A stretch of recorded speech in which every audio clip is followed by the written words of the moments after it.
Shiva Kumar, who is a member of Indian Film and TV Producers Council along with Cine and TV Artists Association, has worked in various stage plays, more than 90 ad films, serials, and has acted in more than 40 Bollywood films, some of which are Fana, Chini Kam, Band Baja Barat, Vicky Donor, Hindi Medium, and many more. नमस्कार viewers, मैं शिवा कुमार। अब आप पूछोगे शिवा कुमार कौन, तो ये देखिए।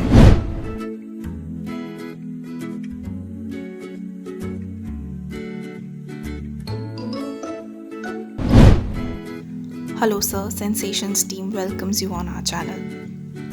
As we can see in your profile, you have been working with known, experienced directors, actors, as well as newcomers in the industry. So, we would like to know, do you feel any major difference in their style of working?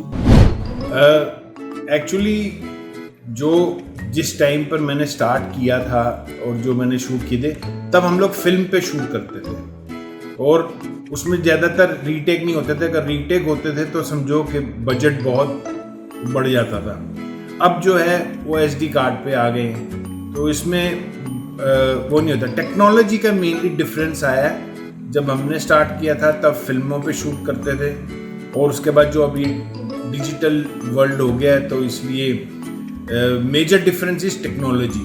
तो that is the best thing. और उस time पे अगर आपसे retake हो गया, गलती हो गई, तो डायरेक्टर जी बहुत बारी गालियाँ भी देते थे, डांट भी देते थे। अब ऐसा नहीं है। वो कहते हैं यार जरा ध्यान लो, टेक योर टाइम, बट अच्छे से करो, बिकॉज उनको मालूम है कि अभी SD कार्ड है तो ज़्यादा प्रॉब्लम नहीं होगी। After so much work in the industry, do you think industry has given you your due, or you think it has been a little unfair and you deserved more? It's not unfair, कहते किस्मत की बात है। अभी भी जैसे मैं कहीं भी जाता हूँ तो सब लोग बोलते हैं सर आपको कहीं देखा हुआ है, sir you are very familiar to me, but अभी भी वो नेम नहीं मिला है कि शिवा कुमार, बोले अरे शिवा जा रहा है, ऐसा बोले अभी टाइम नहीं है। तो कोई वो नहीं है कि भी इंडस्ट्री ने नहीं दिया, मिलेगा। आप सबका आशीर्वाद चाहिए। As we all know, the industry is going through a transition phase.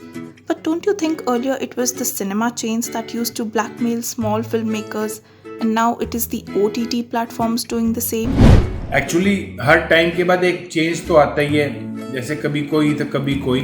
तो इस अब जो है वो OTT का ज़माना है। तो OTT के अंदर जब से आए हैं तो जितने भी जो फेस आउट हो गए थे एक्टर्स, उनको, न्यू कमर्स को, सबको बहुत ज़्यादा चांस मिल रहा है।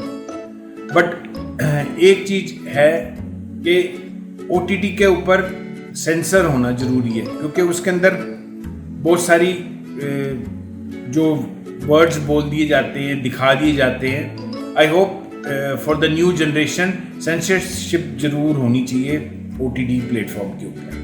Where you want to find yourself 5 years from now? मैं यही हूँ, जब तक मैं जिंदा हूँ एक्टिंग करूँगा। मेरा पैशन है बचपन से ही। तो बस ये इच्छा है कि जो मेरी एक स्टारडम वाली है कि लोग बोले कि शिवा जा रहा है, बस वो आप लोगों का आशीर्वाद रहे कि पूरा हो जाए मेरा, बस इतनी सी ख्वाहिश है। One last advice from your side to all the new aspirant actors out there. सबसे पहले तो यू ऑल आर वेलकम। मगर लाइफ के अंदर ये याद रखना, मतलब अगर मेरी एडवाइस आप सुनना चाह रहे हो तो एक तो अपनी पढ़ाई जरूर करके आना, और लाइफ के अंदर कुछ बैकअप जरूर रखना, क्योंकि इंडस्ट्री के अंदर 95% लक चाहिए। कई लोग हैं जो 20-20, 30-30 साल स्ट्रगल करते हैं और उनको एक चांस नहीं मिलता।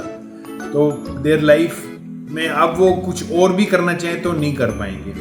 तो इसलिए लाइफ के अंदर एक टाइम लिमिट रखना इंडस्ट्री के अंदर के भी, इधर इतने टाइम तक मैं स्ट्रगल करूँगा, और उसके बाद अपना बैकअप जरूर रखना कुछ भी, कि अगर कल को ऐसा ना करे भगवान, आप सब सक्सेस हो, मगर अगर ना इन केस इस इंडस्ट्री में हुआ तो you should know something else to do also.